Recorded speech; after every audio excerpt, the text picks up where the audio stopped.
하나님 말씀 출애굽기 13장 1절에서 10절입니다. 출애굽기 13장 1절에서 10절까지 한 절씩 교독하겠습니다. 여호와께서 모세에게 일러 이르시되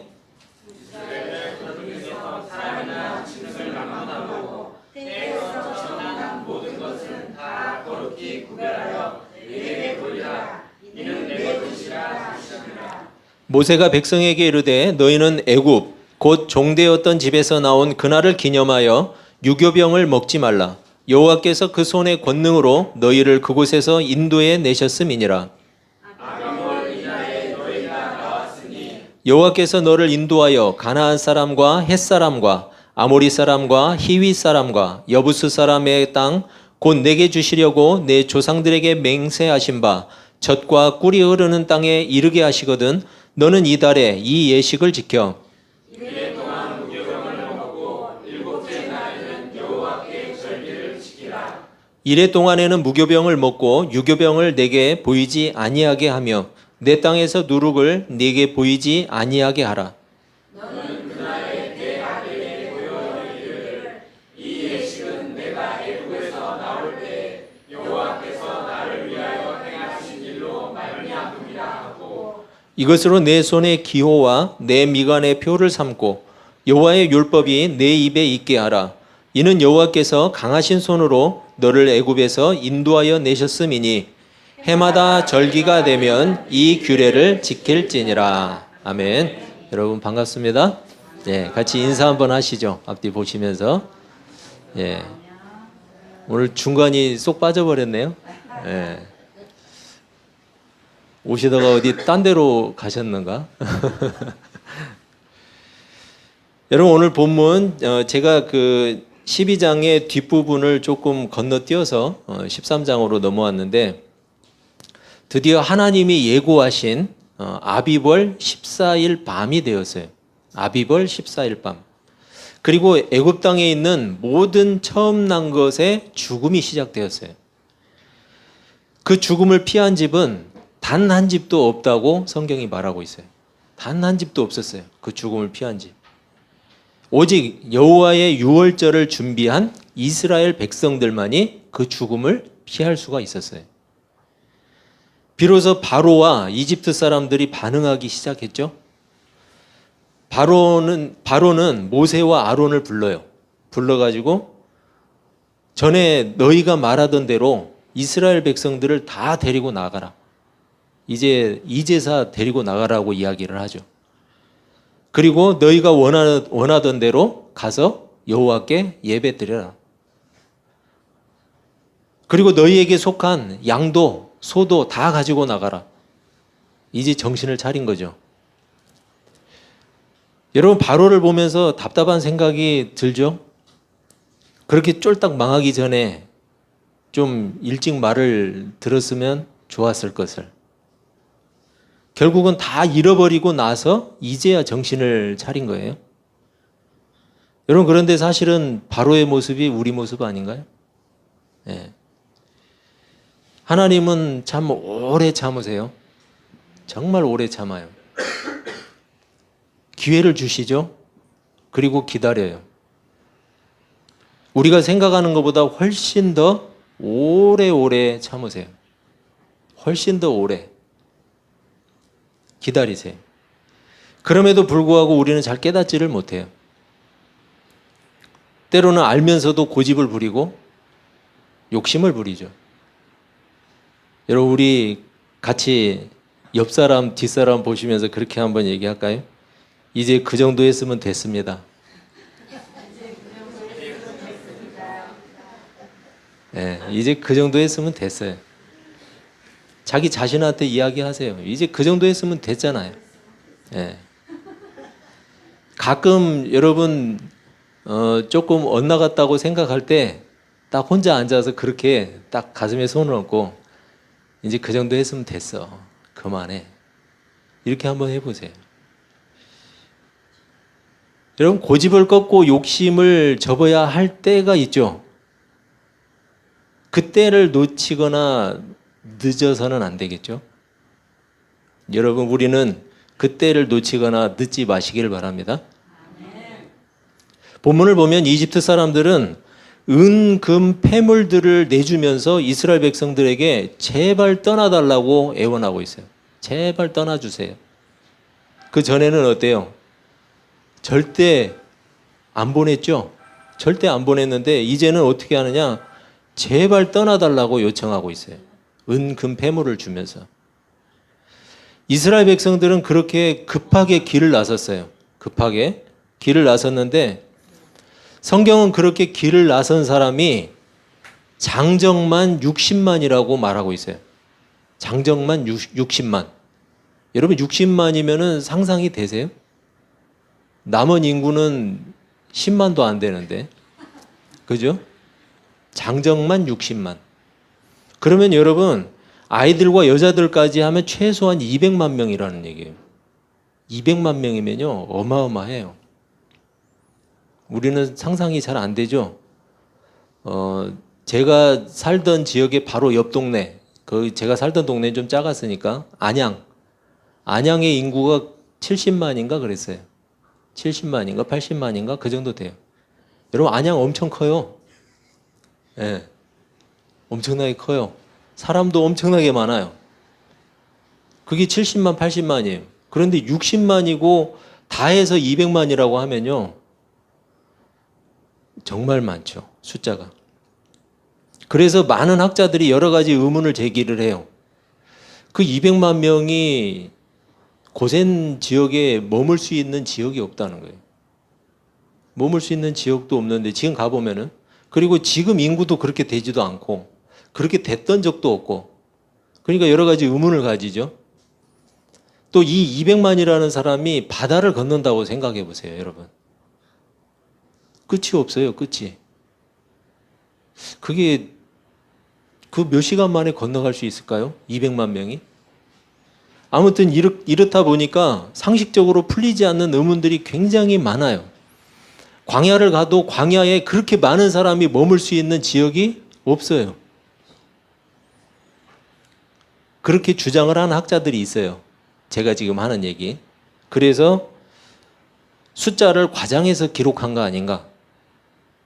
아니면 어떤 별도의 특별한 숫자를 세는 단위가 있는 거 아닌가? 이렇게까지 해석하는 사람들도 있어요. 여러분, 근데 제가 한번 물어볼게요. 모세가 산수를 못했을까요? 산수를 못해서 지금 여기다가 장정만 60만이다 이렇게 적었을까요? 그렇지는 않겠죠? 여러분, 그러면 아니면 하나님이 산수를 못하실까요? 숫자를 못 세실까요? 여러분, 사람의 생각으로 다 판단할 수 없어요. 어찌 알아요? 그 사람들이 한 지역에만 200만이 머물 수는 없었겠죠. 곳곳에 흩어져서 머물 수도 있고. 아무튼 성경에서 말하는 것, 적어도 이스라엘 백성들의 숫자가 이집트와 바로를 위협할 정도로 많았다는 거예요. 여러분, 그렇기 때문에 바로가 그랬잖아요. 너희들이 우리보다 더 많다, 더 강하다, 그렇게 이야기를 했잖아요. 그리고 하나님은 그 수많은 백성을 광야에서 먹이셨어요. 여러분, 우리가 상상할 수 없는 그 인원을 광야에서 먹이셨어요. 여러분, 그러면 200만 명이 머물 땅은 없고 하나님이 200만 명을 먹이는 건 가능해요? 여러분, 가능하지 않죠. 우리가 지금 성경을 보면서 해석하기가 어렵다라는 거예요. 우리가 궁금해하고 해결하지 못하는 건 역시 하나님께는 전혀 문제가 되지 않아요. 문제가 될 수가 없어요. 오히려 하나님께 문제가 되는 것은 뭐냐? 도저히 불가능한 환경이 문제가 되는 게 아니었어요. 오히려 하나님께 문제가 되는 건 바로 백성들이었어요. 백성들. 하나님께 불가능한 환경이란 없어요. 여러분, 하나님에게 불가능한 환경이 어디 있어요? 없잖아요. 단지 인격을 가진 사람, 이 인격을 가진 사람은 여러분 하나님을 거부할 수도 있잖아요. 여러분이 하나님을 거부할 수 있어요? 얼마든지. 믿을 수도 있고. 여러분, 바로가 그랬어요. 하나님을 거부했잖아요. 인격을 가진 사람은 하나님이 인격적으로 대하세요.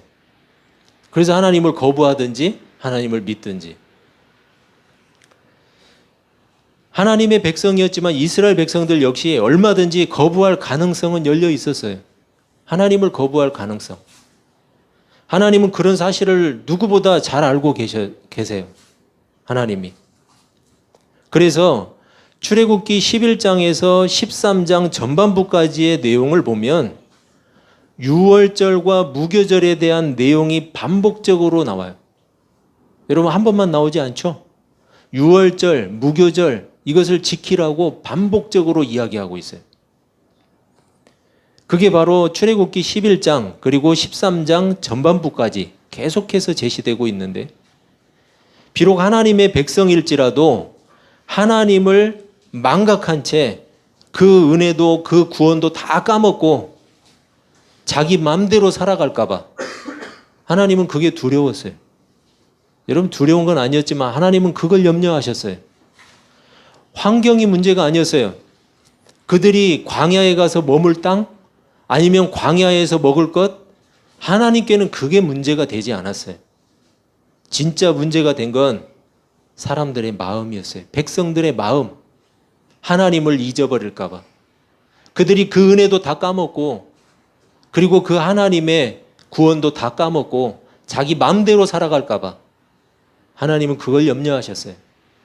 그래서 유월절에 대해서 여러 번 강조하고 있어요. 유월절에 대해서. 그리고 그 유월절 규례를 어기거나 무교절을 어기면 어떻게 한대요? 선택된 백성일지라도 그 이스라엘 백성 가운데서 끊어질 거라고 경고하고 있어요.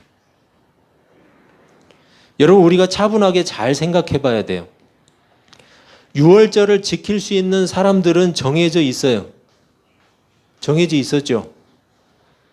여러분 유월절을 지킬 수 있는 사람들은 누구였느냐? 12장에 보면은 나오는데 12장 43절 51절 보면 나오는데 유월절을 지킬 수 있는 사람을 딱 한정 지은데 그 사람들은 이스라엘 사람들 하나님의 백성이라는 거죠. 그것도 그냥 이스라엘 백성들이 아니에요. 할례 받은 이스라엘 백성들. 유월절에 참여할 수 있는 자격이라고 할 수 있어요. 이방인은 참여할 수가 없었어요. 이방인은. 만약에 이방인이 참여하고 싶다면 어떻게 해야 되느냐? 개종을 해야 돼요. 할례를 받고 개종을 해야 돼요. 여호와를 믿는 여호와 신앙으로 개종을 해야 돼요. 그들의 민족이 되는 거죠. 귀화를 하는 거예요. 귀화를. 이렇게 할례를 받은 이스라엘 백성이 유월절 음식을 먹을 수 있었고 그리고 그 규례를 지킬 수 있었어요. 이 말을 뒤집어 보세요. 이 말을 바꿔서 말하면 할례 받은 이스라엘 백성에게만 구원이 있었다는 거예요. 할례 받은 이스라엘 백성들만 구원이 있었다. 여러분 당시 이스라엘 백성이라는 사실은 특권이에요? 아니면은 굴레예요? 특권이었죠. 구원받을 수 있는 특권이었어요. 여러분 굴레가 뭔지 아시죠? 굴레가 뭐예요? 굴레. 여러분 다람쥐? 아니에요. 그건 아니고 소나 말 머리에 이 목까지 끈으로 이 얽어가지고 씌우죠. 네. 그 멍에 말고 네. 굴레. 그러니까 굴레를 그 멍에다가 묶어가지고 이렇게 뒤에서 잡고 네. 꼼짝 못하게 하죠. 그래서 마음대로 조절을 할 수 있죠. 사람이 고삐를 잡으면. 그게 굴레예요, 여러분. 오늘 우리가 함께 읽은 13장에서는 이스라엘 자손 중에서 사람이나 짐승이나 처음 난 것은 다 내 것이라고 하나님이 말씀하셨어요. 다 내 것이다. 여러분 처음 난 것은 전체를 대변한다고 그랬죠? 이미 이집트 땅에 있는 처음 난 것은 어때요? 전부 죽임을 당했어요. 전부 다 죽은 거예요. 다 죽은 거. 이집트도 바로도 그리고 그들이 숭배하던 우상들도 하나도 빠짐없이 전부가 누구의 소유라는 거예요? 하나님의 소유라는 걸 선언하신 거예요. 그런데 이스라엘에 속한 처음 난 것들은 어때요? 죽음이 면제되었어요. 죽음이 면제되었어요. 여러분 이게 특권이에요? 굴레예요? 당연히 특권이죠. 죽음이 면제되고 구원을 받은 건 당연히 특권이잖아요. 그러한 하나님의 구원을 기념하는 것이 뭐예요? 유월절이었어요. 유월절, 무교절. 여러분, 그렇다면 유월절, 무교절은 특권이에요, 굴레예요? 특권이죠. 그렇다면 반드시 지킬까요? 아니면 대충 지킬까요? 반드시 지키죠. 특권이라는 걸 아는 사람은 반드시 지키죠. 그래서 하나님은 영원한 규례로 지키라고 명령하셨어요. 그리고 자녀들에게도 가르치라고 명령하셨어요. 여러분, 요즘 잘못된 특권의식 때문에 어려움을 겪고 있는 사람들이 있죠? 네. 말 안 해도 잘 알죠. 말하기도 싫어요. 여러분, 그건 갑질이 아니고 꼴값질이에요. 꼴값질. 네. 그런데 여러분, 진짜 특권을 가졌으면서도 그 특권을 오히려 굴레로 여긴다면 정말 불행한 일 아니에요? 여러분, 당시 이스라엘 백성은 선택된 백성들이었죠? 선택되었어요? 누가 선택한 거예요? 스스로 선택했어요? 자기가? 아니죠. 자기가 자격이 있어서 선택됐나요? 아니에요. 아무 자격 없이 TV 광고로 하면 묻지도 따지지도 않고 하나님이 하나님의 주권으로 결정하신 일이에요. 그게 선택이에요. 그 조건 없는 선택에 대한 표시가 뭐였냐면 바로 할례였어요. 할례. 이스라엘 백성들이 받은 할례. 여러분, 할례는 특권이었어요. 할례는 특권이었고 유월절 규례 역시 특권이었어요. 하나님의 구원에 우리가 선택된 것은 특권입니까? 굴레입니까? 특권이죠.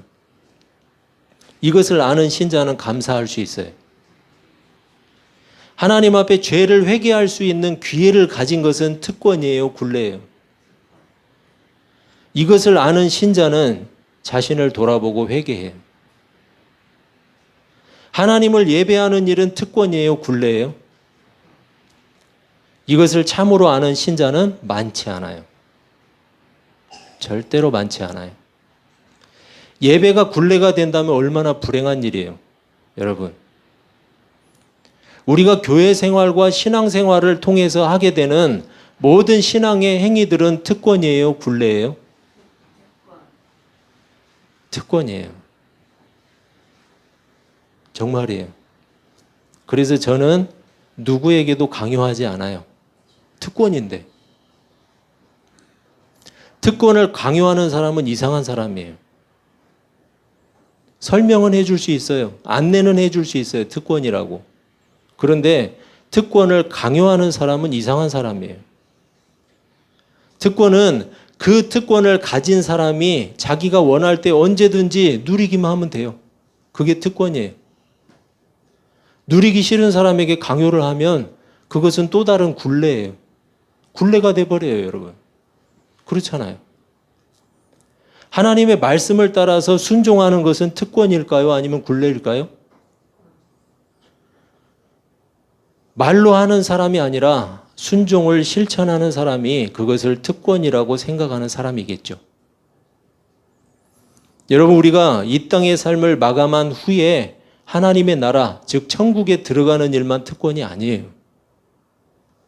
하나님의 의도를 따라서 이 땅을 열심히 살아가는 모든 일이 우리에게 주어진 특권이에요. 반대로 하나님의 의도를 따라 살고자 하는 일을 방해받는 것, 여러분, 이것은 시험에 들게 하는 일이에요. 하나님을 섬기는 일을 방해받는다? 이것은 시험에 들게 하는 일이에요.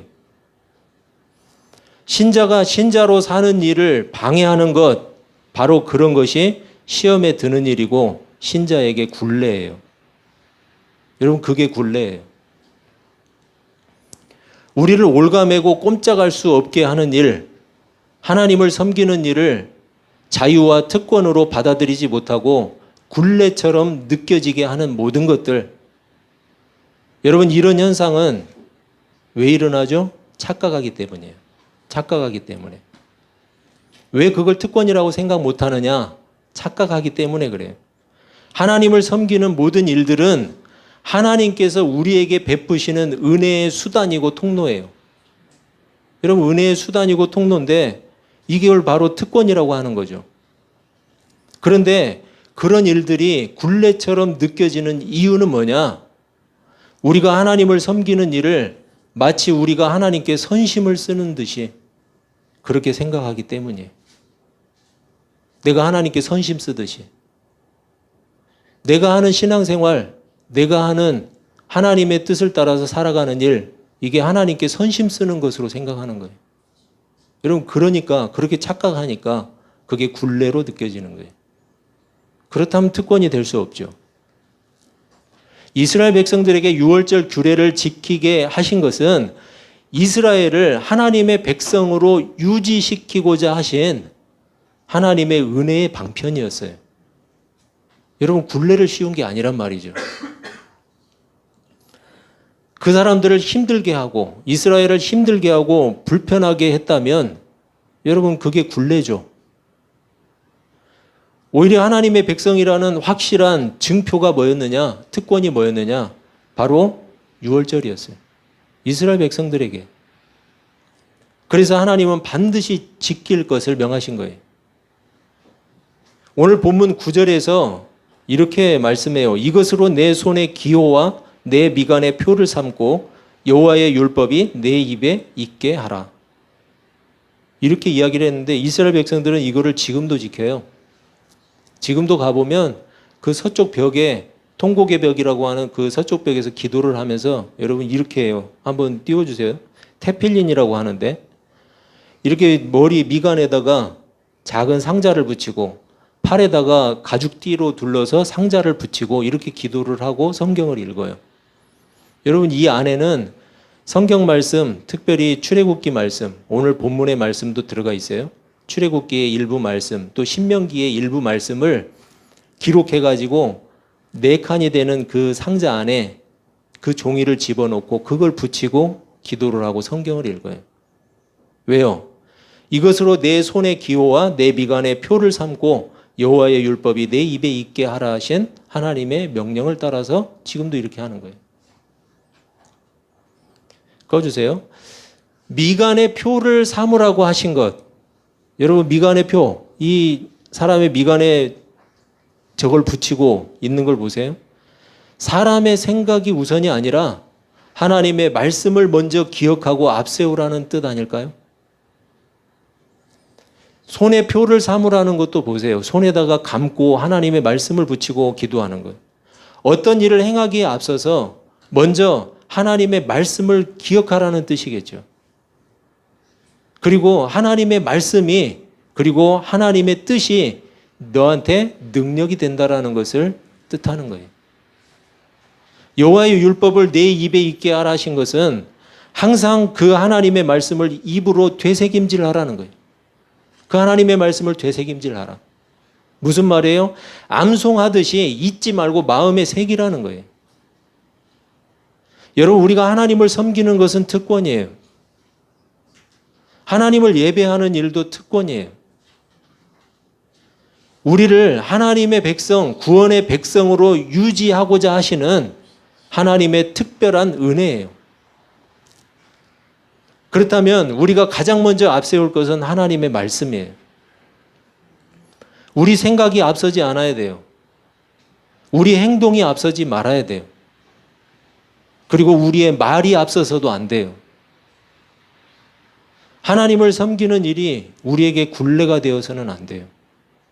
여러분, 굴레가 된다면, 그게 힘든 일이 되고 어려운 일이 된다면 여러분 얼마나 불행한 거예요. 하나님을 섬기는 일이. 하나님을 섬기는 일이 굴레가 되지 마시기를 바랍니다. 하나님의 백성에게만 주어진 특별한 권리예요. 여러분, 절대로 우리가 앞서지 않고 하나님의 말씀을 따라서 하나님의 말씀을 앞세우고 이 특별한 권리를 열심히 누리시는 귀한 한 주간이 되시기를 주님의 이름으로 축원합니다. 기도하겠습니다.